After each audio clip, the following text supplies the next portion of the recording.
Pourquoi c'est si dur d'arrêter de fumer? Pourquoi on a des fringales? Est-ce qu'on est obligé de reprendre du poids?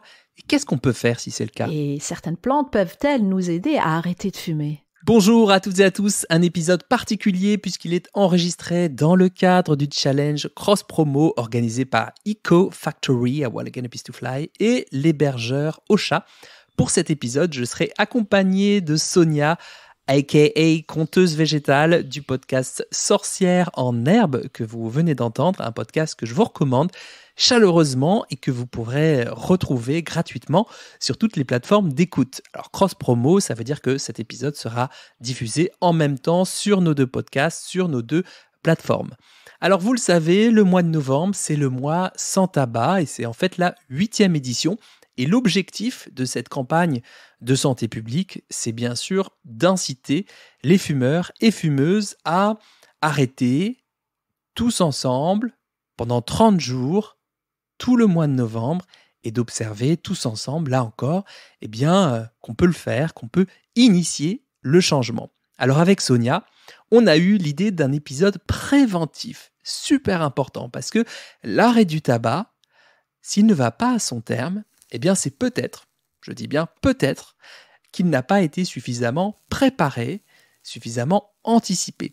Alors, comme on connaît tous et toutes quelqu'un qui est concerné par l'arrêt du tabac, en tout cas ce questionnement, sentez-vous libre de lui partager par WhatsApp cet épisode. Et merci Charles d'avoir accepté le principe du challenge avec mon podcast. Ton approche est très intéressante pour les personnes qui ont suivi ce mois la série Novembre fait un tabac et qui vient donc compléter les 4 autres épisodes dédiés aux addictions en général et le sevrage tabagique en particulier. Ok, super. Et après, on passera enfin à la bûche de Noël parce que ça commence à bien faire 5 épisodes sur le tabac.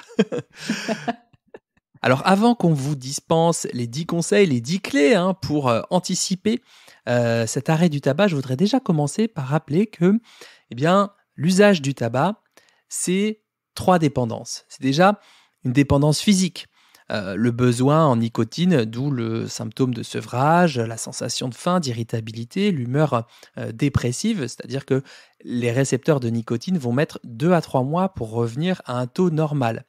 C'est-à-dire qu'on va avoir des symptômes intenses le premier mois et puis ça va diminuer progressivement. Mais déjà, bien se dire que c'est une dépendance physique. C'est une dépendance comportementale, habitude, réflexe de Pavlov, le café-clope, le café après le repas, la clope après l'amour, la clope au sortir d'une soirée. Et ça, c'est assez difficile parce que les cigarettes d'après, le fumeur, la fumeuse se dit que c'est très important, qu'il en a besoin, alors qu'en réalité, la cigarette du matin, c'est surtout parce qu'il n'a pas fumé la nuit et qu'il a un besoin en nicotine. Donc là aussi, on va travailler sur la mise en place de nouveaux rituels. Et puis, le tabac, c'est aussi une autre dépendance, une sorte d'accoutumance pour mieux gérer les émotions inconfortables. Je suis triste, je fume, hop, je suis moins triste. Ou alors, j'accompagne la joie qui me traverse.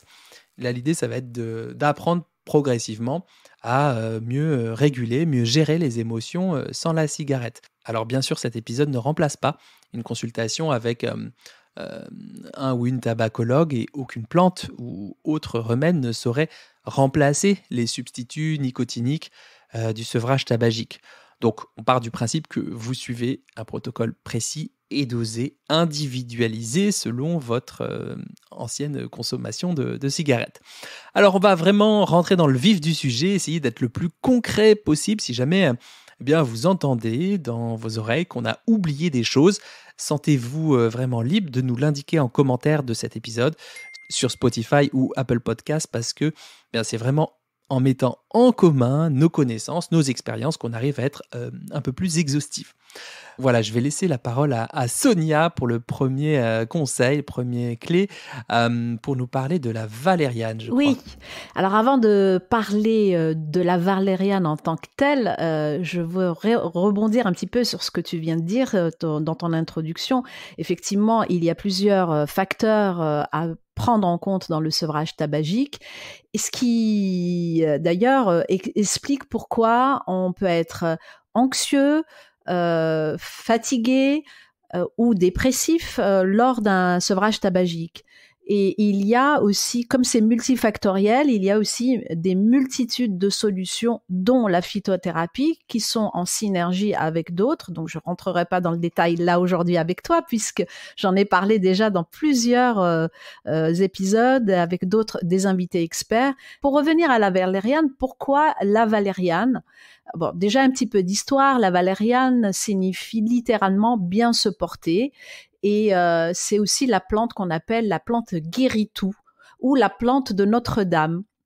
C'est aussi l'herbe à chat parce qu'elle a une odeur assez repoussante pour l'être humain, mais très prisée, très appréciée par les félins. Et la valériane est utilisée depuis l'Antiquité pour traiter l'insomnie, les palpitations, l'épilepsie et aussi comme anxiolytique. Et il s'avère aussi qu'elle va être particulièrement intéressante sur les récepteurs nicotiniques. Donc, il y a pas mal de choses dans la valériane qui va aider dans le sevrage. Donc, pour être très concrète dans ce podcast en particulier, je vais parler aussi des dosages. La valériane est indiquée par voie orale. Souvent, on l'utilise sous forme de poudre, mais elle existe aussi en teinture mère, donc en extrait fluide aussi.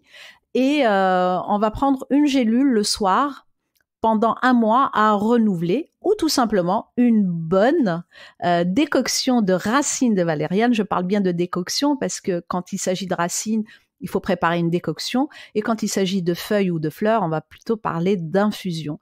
La décoction, pour qu'elle soit... C'est quoi la différence? Alors, la différence, c'est que toutes les parties tendres d'une plante n'ont pas besoin d'une grosse infusion, d'une longue préparation pour aller récupérer les actifs. Donc, quand on parle d'infusion, c'est tout simplement prendre la plante sèche souvent, les parties tendres dans la plante sèche qu'on va mettre dans de l'eau qui a déjà bouilli, mais qui est déjà dans notre tasse. En fait, on met les plantes et on les laisse infuser, d'où le mot infusion. Alors que la décoction va partir d'une matière beaucoup plus dure, c'est souvent les écorces et les racines, qu'on va mettre d'abord dans de l'eau froide. Comme des bâtons de cannelle. Ou les bâtons de cannelle, par exemple. Donc, on va mettre ces éléments-là plutôt durs dans de l'eau froide, qu'on laisse macérer un temps. Ensuite, on va porter à ébullition l'eau. Et une fois que l'eau a bouilli, on laisse cette fois-ci infuser les plantes. Donc, le mode opératoire est un petit peu plus long, mais on va aller chercher plus longtemps, en fait, les actifs qu'il y a dans cette partie dure de la plante. Et dans le cas de la valériane, pour que ce soit intéressant, pour récupérer tous les actifs, donc après macération, le mieux, c'est de laisser une bonne demi-heure dans l'eau froide, ensuite porter à ébullition. Une fois que ça a bouilli, on arrête le feu et on va laisser ces racines infuser 10 minutes à raison de 3 grammes de racines de valériane par tasse, et qu'on prend avant le coucher. Okay. Et ces préparations sont bonnes pour tout le monde et les enfants de plus de 12 ans. Donc jamais pour les enfants de moins de 12 ans, par déduction. Ok, super. Merci Sonia, c'était très clair. Alors moi, je vais vous parler c'est plutôt un conseil en forme de rappel qui peut s'appliquer pour le tabac, mais aussi pour certaines questions, pour l'alimentation, pour le sport ou la santé. L'arrêt du tabac, ce n'est pas une question de volonté. Ce n'est pas une question de volonté. Ce n'est pas une question de volonté. Je l'ai rappelé en intro de cet épisode, et toi aussi tu as rappelé un peu les différents facteurs. Lorsque j'entends mes patientes me dire que certains pros de santé qui ne sont pas super formés à cette question, ils leur disent « Oh bah vous savez, c'est dur quelques jours, hein, mais après faut tenir, hein, voilà, faut aussi décider dans sa tête et puis s'y tenir. Hein. » Bah, moi ça me fait bondir parce que... Et s'offrir. Ouais, c'est sûr. Ça prend en moyenne 5 tentatives minimum pour réussir l'arrêt du tabac. Donc, c'est pas juste j'ai de la volonté, je tiens à quoi. Parfois, ça peut être une addiction physique à la nicotine, où la personne a juste besoin de sa dose. Parfois, c'est les deux, avec l'addiction psychocomportementale. Par exemple, on peut prendre des patchs et traiter l'addiction aux produits nicotine, donc, mais tant qu'on n'aura pas fait le deuil que, la cigarette, c'était un moment pour soi. C'était un truc qui donnait de la prestance, ça faisait cool, on était dans le coup, ça donnait une contenance, on faisait quelque chose avec nos mains, ou que ça pouvait aussi être un prétexte pour faire une pause et fuir son boss, ces tâches ingrates de taf avec lesquels on a du mal, on procrastine, ou alors un prétexte pour sortir d'une soirée pas géniale, fumer tranquille dans la rue, plus loin, au calme, bah ça servira à pas grand-chose. Donc, parfois, c'est aussi juste le côté psychocomportemental. Et là, je vous recommande de faire le test de Horn, Horn, pour l'évaluer. Et ça vient de la Haute Autorité de Santé. Je vous mettrai le lien en description de cet épisode pour voir si vous êtes plus concerné par le côté psychocomportemental ou plus le côté addiction physique. Donc vraiment, c'est pas une question de volonté, c'est multifactoriel. C'est pas facile d'apprendre à arrêter de fumer. Donc juste, voilà, si vous en êtes à votre premier, deuxième, troisième essai, dites-vous que ça peut faire partie du process normal, même si c'est pas facile à traverser, mais normal, quoi, et que peut-être la prochaine fois, ce sera la bonne, quoi. Sonia, je crois que tu voulais nous parler du sommeil. Oui, du sommeil, ça rejoint aussi la valériane, mais il y a une autre plante qui est très intéressante. Alors, ce qui est bien avec la valériane, c'est qu'elle va agir très rapidement, alors que la passiflore va agir graduellement sur plusieurs heures. Donc, ça peut éviter les fameux réveils nocturnes et prendre le relais de le côté un petit peu assommant de la valériane qui va très vite calmer. Et elle va aussi jouer sur l'anxiété qui peut être générée par le sevrage. En fait, c'est la problématique, c'est que le sevrage et le manque de nicotine va souvent jouer sur l'humeur et donc sur la dopamine et la sérotonine. Et quand on est en manque de sérotonine, on ne produit pas assez de mélatonine en fin de journée qui va nous préparer au sommeil la nuit. Et donc voilà, le cercle vicieux s'installe comme ça et il faut surtout pas justement garder ce déséquilibre parce que ça va vite perturber le cerveau et puis on retrouve plus du tout son sommeil. Un sommeil naturel. Donc, il est bon de prendre de la valériane couplée avec de la passiflore, voire aussi avec de la mélisse. Le mélange des trois est très intéressant. La passiflore est une plante qui est connue depuis les Aztèques, donc ça date pas d'hier. Et les Aztèques, et en fait les conquistadors, quand ils sont arrivés avec Christophe Colomb à la fin du XVe siècle, ils ont vu dans la fleur de la passiflore, je ne sais pas si les personnes qui nous écoutent ont déjà vu cette fleur, elle est juste magnifique, et ils y ont vu en fait tous les symboles de la passion du Christ. Et c'est pour ça qu'on l'appelle passiflore, qui veut dire littéralement la fleur de la passion en espagnol. Et okay. La passiflore a des propriétés sédatives, anxiolytiques, inductrices du sommeil, antispasmodiques. Elle est recommandée dans les troubles du sommeil, dans l'angoisse, comme je le disais tout à l'heure, aussi les palpitations et les troubles nerveux dans la ménopause, parce que j'en ai parlé le mois dernier, c'était un peu le sujet, les ménopauses chimio-induites dans le cas d'un cancer.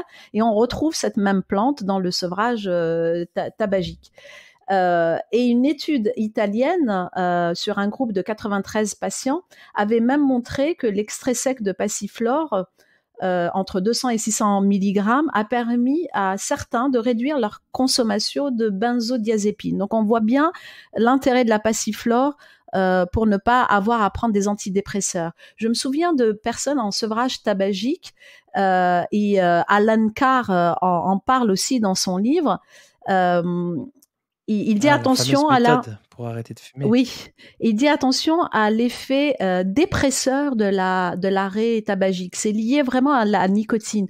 La nicotine en elle-même, elle est très addictive, mais elle ne fait pas de mal à l'organisme. En fait, c'est tout le reste, tout ce qui est contenu dans la cigarette qui est très mauvais pour le corps et le système pulmonaire et respiratoire.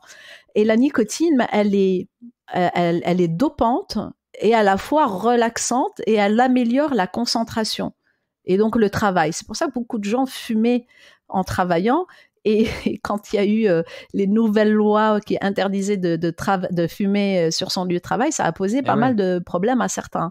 C'était déjà un pré-sevrage pour eux. Et donc pour revenir à la passiflore, quand elle est mélangée à la valériane, elle est intéressante et à la fois pour dormir et pour réguler le système de la dopamine et de la sérotonine.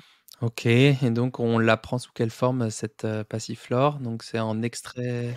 Alors, la passiflore, elle rentre beaucoup dans la composition de certaines tisanes. Et il faut savoir que bon, quand on prépare une petite tisane achetée dans le marché euh, avec une infusion de 4-5 minutes, ça pose pas de problème. À forte dose, comme elle contient des alcaloïdes, elle peut libérer donc les alcaloïdes dans l'eau et potentiellement poser problème. Le mieux, c'est de la prendre sous forme d'extrait sec, donc en gélule. On peut la prendre tout. Ça existe en pharmacie. Il suffit juste de se fier à la posologie parce que comme les gélules ne sont pas dosées de la même manière, je ne vais pas pouvoir donner comme ça une posologie unique pour la prise de passiflore sous forme de gélule. Et il y a des mélanges. Le meilleur mélange que j'ai trouvé, alors je fais pas de pub pour des marques particulières, mais il y a un mélange qui est fait d'extrait de valériane à 120 mg, d'extrait de passiflore à 120 mg, extrait de d'Excoldia ou le coquelicot, le pavot de Californie à 40 mg, et pour finir de mélisse à 40 mg. Donc si on arrive à trouver ce mélange-là dans ces dosages ou le faire par un pharmacien préparateur, c'est top pour la relaxation, comme anxiolytique et pour avoir un sommeil de qualité. Ok, et donc on le prend plutôt le soir, après le dîner, c'est ça? 1 heure ou deux après le dîner, c'est ça? C'est ça, après le dîner. Alors, ce qu'on peut faire, c'est le prendre tout de suite après le dîner, surtout si le dîner est assez tôt dans la Ouais. soirée, et une deuxième gélule juste avant de dormir, Ok, super, merci beaucoup. Euh, au coucher, ce qu'on appelle la gélule au coucher. ok, merci. Pour moi, quatrième conseil, ce serait de mettre une zone tampon. C'est-à-dire qu'il y a une phase de préparation au sevrage. C'est un outil qui est bien connu des TCC, les thérapies comportementales et cognitives. C'est utilisé dans l'alimentation. Chaque fois que vous avez envie de fumer, faites passer 1 minute sur votre smartphone. Vous déclenchez un chronomètre et là, ben, vous restez avec votre envie de fumer pour observer ce qui se passe pendant 7 minutes. Parce que souvent, l'envie, on la vit comme quelque chose d'irrépressible et il faut absolument qu'on fume, sinon ça va être encore plus relou. Et l'idée, c'est d'attendre la fin de 7 minutes et à la fin de 7 minutes, ben, vous fumez tranquillement, en conscience, ou vous ne fumez pas, mais vous êtes libre de le faire. Parce que d'habitude, fumer, c'est une autoroute, quoi. On est en mode automatique, c'est un peu comme une fringale, hein. Stimulus, réponse comportementale au stimulus, je fume. Quand vous êtes à l'aise avec 1 minute, ben vous faites 1 minute 30, vous faites 2 minutes, 2 minutes 30. L'idée, c'est de casser le mode automatique. Même chose, voilà, pour le café clope, hein. Vous prenez votre café, vous augmentez de 30 secondes avant la clope, puis 1 minute, puis 2 minutes, etc. Et ça aide à prendre de la distance avec le mode automatique. Si vous voyez l'image d'une Formule 1 qui est à fond dans sa ligne droite à 370 km/h, waouh, et qui doit vraiment, qui est obligé de piler à la fin parce qu'il y a une chicane, un virage à droite, pour ensuite repartir. Ben, cette chicane, ce virage à droite, là, ben, c'est cette zone tampon, quoi. Vous êtes obligé de ralentir pour observer ce qui se passe, quoi. Et ben, si on est très conditionné et qu'on a des pensées permissives en mode « Ah bah là, de toute façon, tu en as absolument besoin de cette clope, hein, demain t'arrêteras », ben, quand même, vous vous prouvez à vous-même que vous avez pu attendre 1 minute, 2 minutes, 3 minutes quand vous serez au niveau ninja. Donc ok, vous en avez peut-être besoin, mais peut-être que c'est pas si urgent que ça. Et l'idée, c'est progressivement d'augmenter le délai entre le stimulus et la réponse comportementale. Et ça, autre point, ça suppose d'avoir fait déjà le tour des bénéfices primaires et secondaires qui sont liés au tabac, sinon bah, vous vous retrouvez coincé. Ça veut dire d'avoir vraiment mis au clair avec soi l'idée que, ben, tiens, ouais, le tabac, il m'a peut-être permis de gérer mon stress quotidien de ce manipulateur de conjoint ou d'ex-conjoint qui martyrise mon fils. Oui, pour moi, le tabac m'a aidé à prolonger la convivialité, à me dire que j'en avais besoin pour m'amuser ou ça faisait partie de mes pauses de la journée. Justement, faire des pauses régulières, c'est une réponse à un besoin. Et ça, on l'oublie un peu malheureusement dans nos vies un peu surstressées et qui vont à toute vitesse. C'est celui d'un temps calme où l'on se permet de stimuler la branche parasympathique du système nerveux. C'est tout ce qui est lié à la digestion, le repos, la ressource, la relaxation. Et ça, c'est quelque chose qui est extrêmement important à savoir pour bien préparer l'arrêt du tabac. C'est-à-dire que quand vous allez arrêter de fumer, vous allez toujours avoir besoin de faire des pauses. Faire des pauses, c'est un besoin universel. Parce qu'après, on prend plus de pause quand on arrête de fumer. On peut vite avoir le cerveau qui est en surchauffe ou qui n'arrête pas de tourner en boucle, Sonia. Tu me fais sourire avec tes images.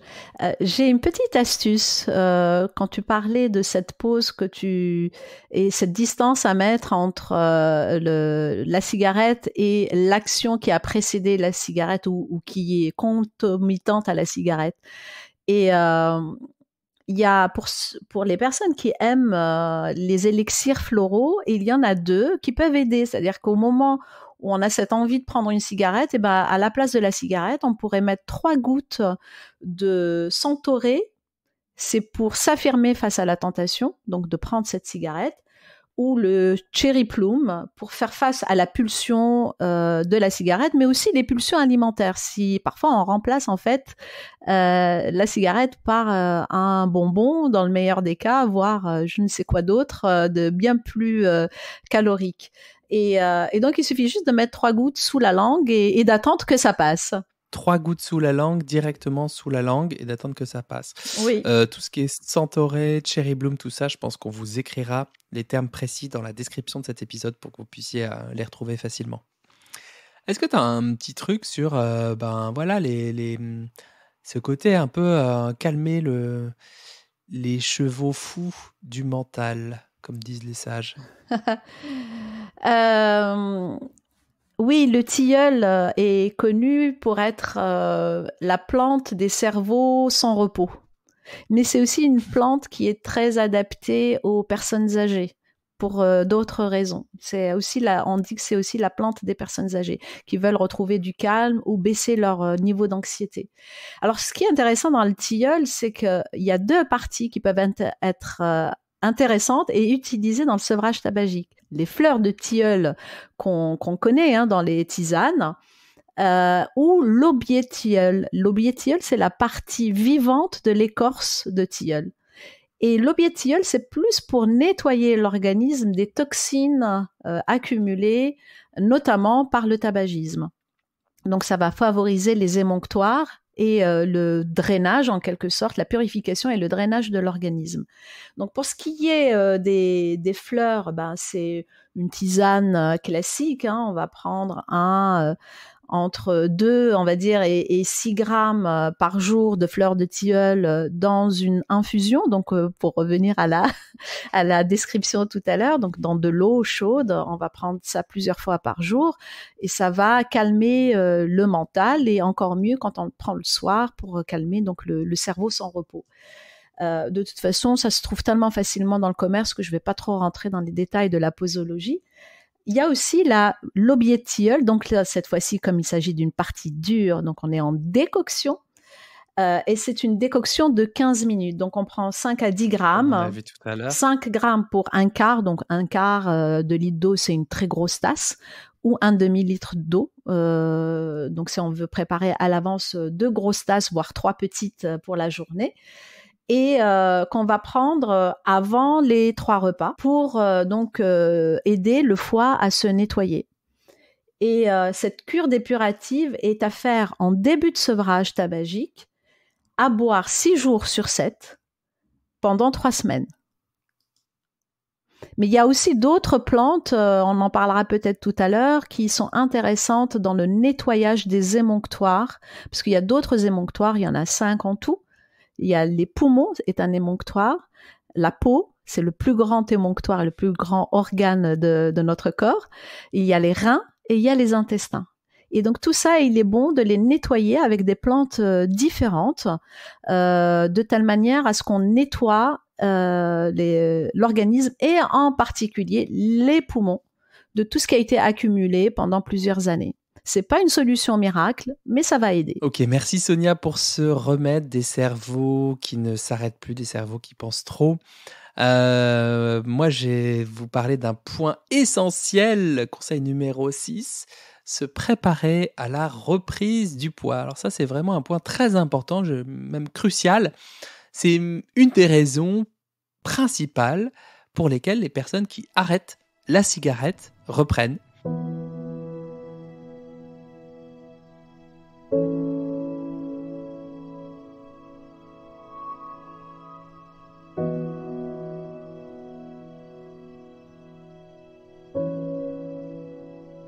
Et vous savez quoi? Même si ça vous embête peut-être un peu, on va s'arrêter là, on va faire une petite pause parce que sur mon podcast, comme sur celui de Sonia, vous êtes une majorité à préférer 2 épisodes un peu plus courts plutôt qu'un long épisode en une fois.